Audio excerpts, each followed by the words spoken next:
Good day. This is Dylan at Treasury One. I will be taking you through the outwards balance of payments form for an individual. Before starting, it is important to note that this form will not allow printing unless all the mandatory fields are completed electronically. If you do request the form to print before all the fields are filled in, the form will reject the print and list all omitted details at the top of page 1. Let's get started. At settlement value date, use the drop-down arrow to select your date of transfer. As you are an individual, we will select individual at third-party applicant type and your residency status next to that. The Treasury One details are already completed below on our forms, so you can move straight to the monetary details. Please select the currency appropriate to your foreign exchange required. I will use US dollars as an example here. You will fill in your currency amount next to that, or if you do not know your currency amount, you can fill in the amount of rands you would like converted to your chosen currency. I will use R1 million here as an example to be converted to dollars. We can now go through the next few yes and no questions. For the first question, please select no, as Treasury One will be confirming the exchange rate prior to booking. Below that, it asks you if your amount entered includes the Investec fees.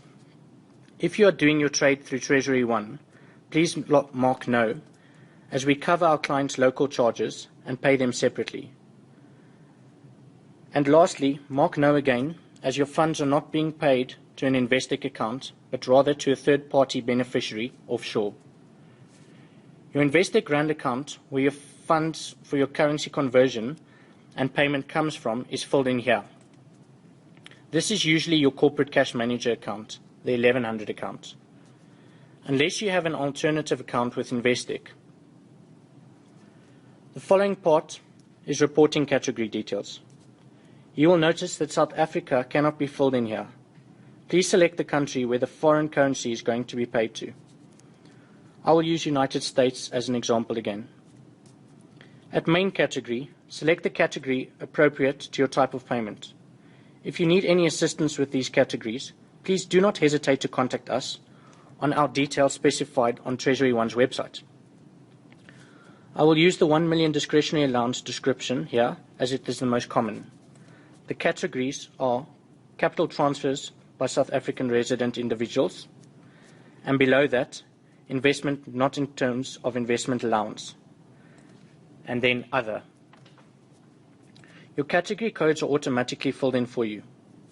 If you require SARB authority for special transfer cases, please fill in your authorization number and dates here. Treasury One will help you get these if you have not already gotten them. Once again, if there is any confusion, feel free to contact us. Your sequence amount must be filled in again unless you have filled in a rand amount above. Now to the applicant detail. This is your personal detail required. Please complete this section as such. Here is just an example of one already filled in.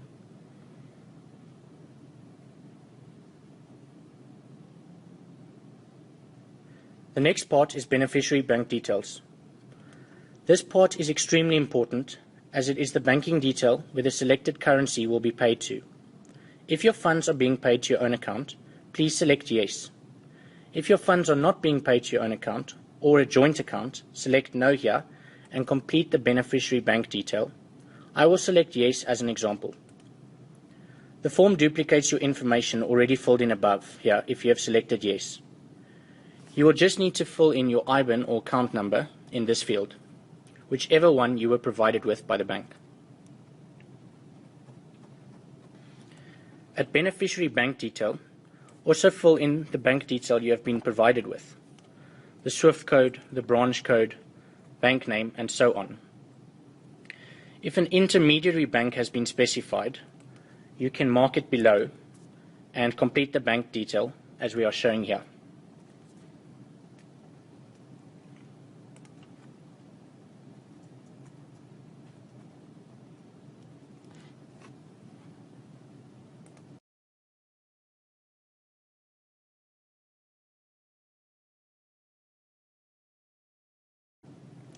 At additional payment details, your SWIFT charges should be marked as SHA. This option assigns local bank charges to be paid for by Treasury One. Payment details are the receiving bank's account reference. On the last section, please complete your name and date. The balance of payments form will now allow you to print and sign it, unless you have omitted any mandatory detail, in which case the omitted detail will be stated on the first page as showed before.